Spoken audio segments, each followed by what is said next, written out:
ഇങ്ങനെ ഒരു തക്കാളി ഇടുവാണ്.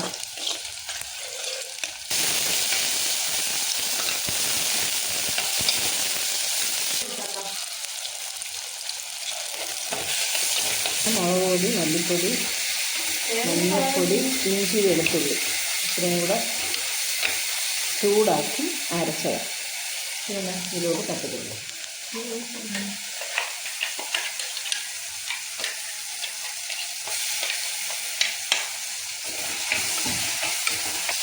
നന്നായി പച്ചമണം മാറുന്ന വരെ ഇളക്കണം. ചൂടുവെള്ളത്തിട്ട് കഴുകി വെള്ളം ഒഴിച്ച് വെച്ചതാണ്. ആ വടക്കമ്പുളിയുടെ വെള്ളവും കൂടെ നമ്മൾ ഒഴിച്ചു കൊടുക്കും. അരപ്പ് ഇച്ചിരി ഒന്ന് തിളയ്ക്കുമ്പോൾ നമ്മൾ ജാറ് കഴുകി വെള്ളം ഒഴിച്ച് കൊടുക്കും. അപ്പോൾ നമ്മൾ പുളിവെള്ളം വടക്കമ്പുളി ഇട്ട വെള്ളവും കൂടെ ഒഴിച്ച് അരപ്പൊന്ന് തിളക്കും. നമ്മൾ ജാറ് കഴുകി വെള്ളം ഒഴിച്ച് കൊടുക്കും.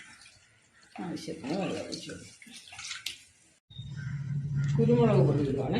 ഇച്ചിരി തോനെ കുരുമുളക് പൊടി ഇടും. ഉലുവപ്പൊടി,